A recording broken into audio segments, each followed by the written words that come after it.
नमस्कार, श्री स्वामी समर्थ. मी सुरेखा नरेंद्र. मित्रमैत्रिणींनो, हा व्हिडिओ शेवटपर्यंत बघा.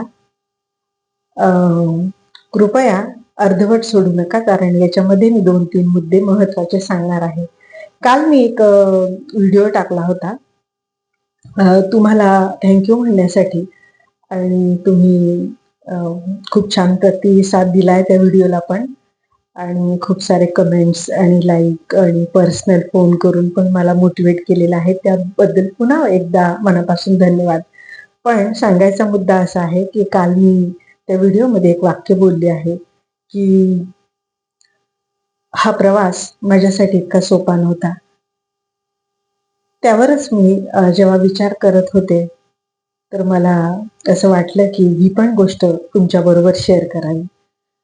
तर सांगायचं कारण असं की तुम्ही जे लोक मला फॉलो करतात, जे मला ओळखतात पर्सनली, त्यांना सगळ्यांनाच माहिती आहे की मी कॅन्सर वॉरियर्स आहे. कॅन्सरच्या प्रवासातून मी बरी झालेली आहे आणि गेली 22 वर्ष मी एका शिक्षिकेची नोकरी करत होते.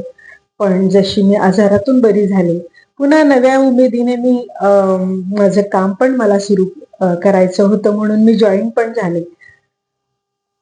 माझ्या घरातल्या लोकांचा खरं तर विरोध होता काम करण्यासाठी. त्यांचं असं म्हणणं होतं की मी आराम करावा, स्वतःला वेळ द्यावा, स्वतःला आवडणाऱ्या गोष्टी कराव्यात.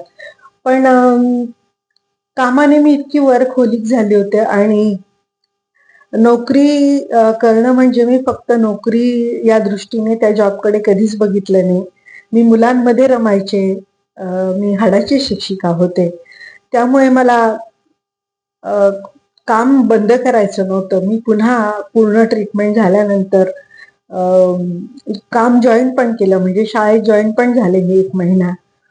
पण त्या काळामध्ये मला असं लक्षात आलं, मी पुन्हा नव्या उमेदीने उभी राहिले होते. कामात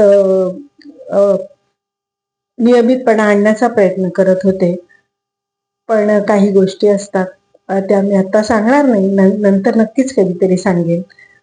पण मग काही लोकांचे निगेटिव्ह ओपिनियन्स मला यायला लागलेत, आणि मग मी त्या वेळेस डिसिजन घेतला की आता आपल्याला इथे थांबायला हवं. कारण योग्य वेळी जर तुम्ही थांबलात, तर ते निर्णय तुमच्या वैयक्तिक आयुष्यासाठी चांगले असतात. आणि मग मी पण ठरवलं की आता आपण जॉब स्किप करूया. आणि बरोबर काल मी जो व्हिडिओ टाकला होता, 1 जून 2025 ला मी माझा जॉब स्किप केला. आणि खूप काम करत असल्यामुळे रिकामी घरात राहू शकत नव्हते. आणि मग मी माझ्या म्हणजे मी वेळ कसा घालवणार, आणि मग मी शोधायला लागले, आणि मला लक्षात आलं की माझ्याकडे आवडणाऱ्या गोष्टी, मला ज्या गोष्टी आवडतात किंवा त्या ज्या राहून गेलेल्या आहेत, त्या आपण करूया. आणि मग मी ते 2-3 महिने स्वतःला वेळ दिला. कल्चर्स टेक्निक शिकले, काउन्सिलिंगचा कोर्स केला, आणि मला जाणवलं की आपण ह्या प्लॅटफॉर्मवर यावं. YouTube, ह्या सगळ्या ज्या सोशल मीडिया आहे, हे आपण करून बघूया. मी बेसिक कम्प्युटर नॉलेज मला होतंच, कम्प्युटर टीचर असल्यामुळे.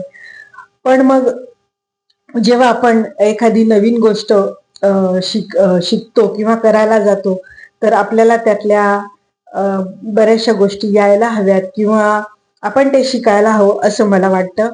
आणि म्हणून मग मी अजून त्याच्यामध्ये आता जे आहे AI टेक्निक सारख्या छोट्या छोट्या बेसिक, फार अगदी मी त्यातली मास्टर वगैरे नाहीये, पण बेसिक जे व्हिडिओसाठी एडिटिंग लागतं, बाकीच्या गोष्टी लागतात, विषय लागतो, स्क्रिप्ट लागते, हे सगळं मी माझ्या पद्धतीने नवीन शिकून, आणि मग मी ऑगस्ट 2025 ला YouTube चालू केलं, आणि मला खूप छान प्रतिसाद मिळतो आहे. तर सांगायचा मुद्दा असा आहे की एखादी गोष्ट तुमच्या हातातून गेली म्हणून तुम्ही त्या भूतकाळात रमण्यापेक्षा, किंवा त्या गोष्टीचं वाईट वाटून घेण्यापेक्षा, तुमच्याकडे जे आहे त्याच्यामध्ये तुम्ही प्रगती करत राहा, असं मला वाटतं.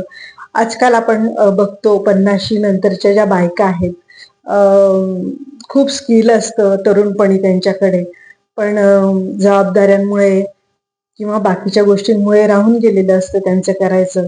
तर मी त्या सगळ्यांना एकच सांगेन, की आता अँड्रॉइड फोन हा प्रत्येकाकडे असतो.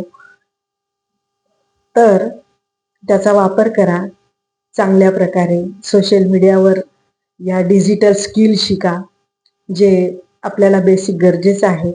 कारण सोशल मीडियावर सुद्धा आपल्या आनंददायी गोष्टी आपल्याला शेअर करता येतात.